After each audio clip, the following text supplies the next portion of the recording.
dans le sud-est de la Guinée. Je suis extrêmement meurtri par les événements sanglants survenus dans la région de Zérékouré.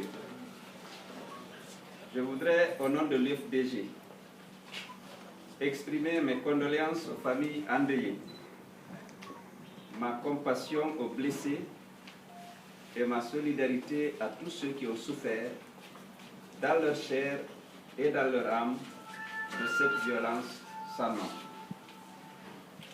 Il y a eu des mosquées et des églises incendiées ou saccagées, des maisons brûlées, des dizaines de morts, dont plusieurs calcinés ou décapités, des centaines de blessés, de dégâts matériels importants.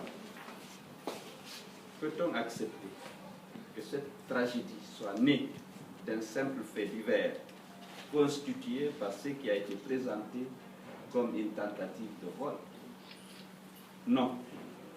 Cette déraison collective trouve ses racines profondes dans le grand malaise que vit actuellement notre population. Les Guinéens sont en effet déboussolés.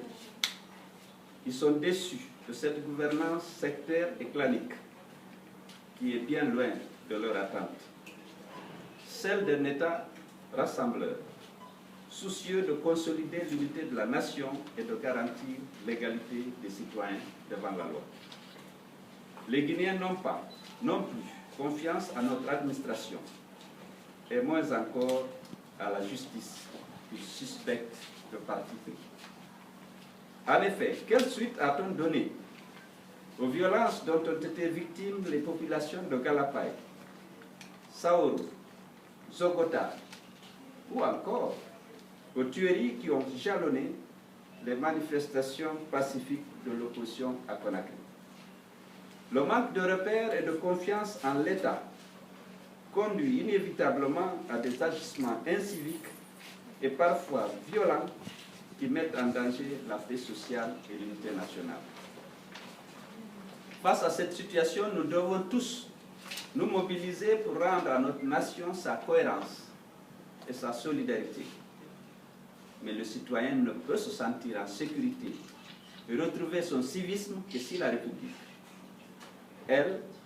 elle-même, lui garantit le respect de ses droits et de sa dignité. On ne peut en effet restaurer la confiance et la paix dans nos cités sans mettre un terme à l'expulsion, à l'insécurité et à l'impunité. Malheureusement, le sentiment qui prévaut aujourd'hui est que l'État, au lieu de combattre ces fléaux qui minent notre société, est plutôt en train de les perpétuer. J'invite tous les militants et sympathisants de l'UFDG, notamment ceux résidant en région forestière, à apporter leur soutien et leur solidarité à toutes les victimes de ces violences et de contribuer de toutes leurs forces au retour de la paix et de la confiance entre les communautés en conflit. Conakry, le 19 juillet 2013, pour l'UFDG, c'est Dalé Diallo.